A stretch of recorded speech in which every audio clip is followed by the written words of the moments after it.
Hello বন্ধুরা, তোমাদের সকলকে স্বাগত জানাই আমাদের পাতালঘর স্টুডিওতে। আজ আমরা কথা বলবো কুলধারা গ্রাম যে ভুতুড়ে গ্রাম সেটা আমরা সকলেই জানি, এবং তার পিছনে আরও একটা কারণ পাওয়া গেছে, আরও একটা অমীমাংসিত আত্মার গল্প পাওয়া গেছে। বলা হয় সেই অমীমাংসিত আত্মার জন্য নাকি কুলধারা গ্রাম রাতারাতি খালি হয়ে গেছিল। কি ছিল সেই ঘটনাটা?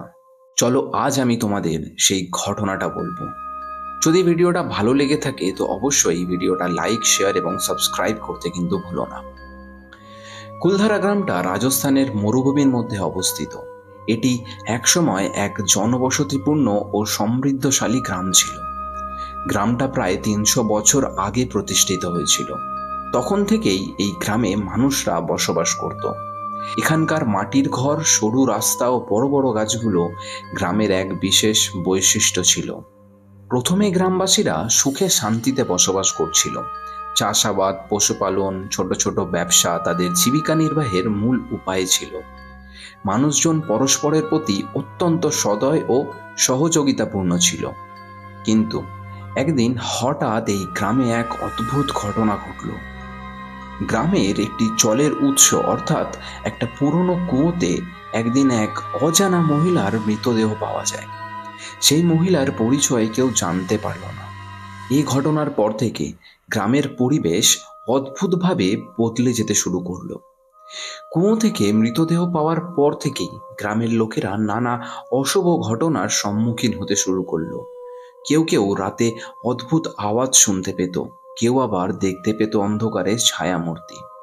একদিন এক গ্রামবাসী গভীর রাতে একটি বটগাছের নিচে একটি ছায়ামূর্তি দেখতে পায়। গ্রামবাসীরা তখন বুঝতে পারছিল না যে গ্রামের ওপর কি বিপদ আসন্ন হতে চলেছে। একদিন গ্রামের এক প্রভাবশালী ব্যক্তি রঘুনাথ, তিনি অদ্ভুত এক স্বপ্ন দেখলেন। রাতে রাতে তিনি দেখলেন যে কুয়ো থেকে এক মহিলার আত্মা উঠে এসে তাকে ভয় দেখাচ্ছে।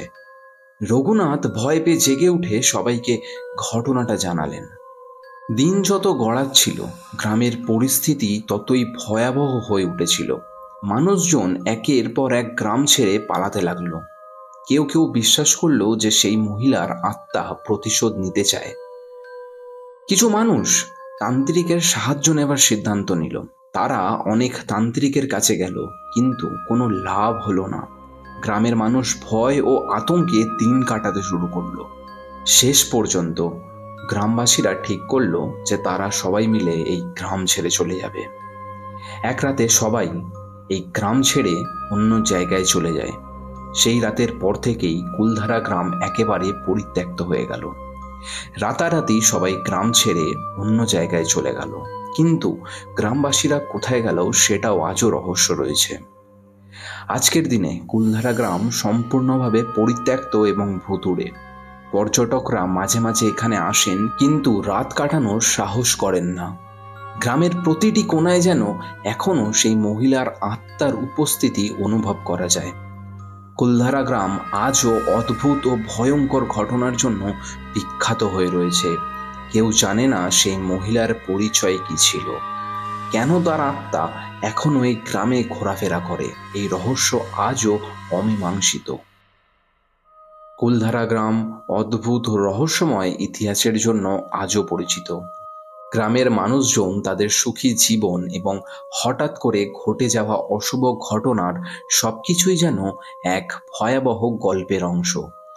এই ঘটনা আমাদের মনে করিয়ে দেয় যে কিছু রহস্য কখনো সমাধান হয় না, আর কিছু ভয় কখনো শেষ হয় না।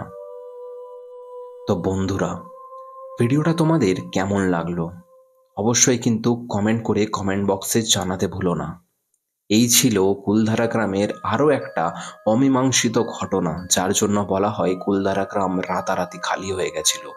তোমরা কি মনে করো এই ঘটনাটার পর? অবশ্যই কিন্তু জানিও। ভিডিও ভালো লেগে থাকলে লাইক, শেয়ার এবং সাবস্ক্রাইব করতে কিন্তু ভুলো না। আজকের মতো এই পর্যন্তই। তোমাদের সাথে দেখা হবে পরের আরও একটা কোনো রহস্যময় ভিডিওতে।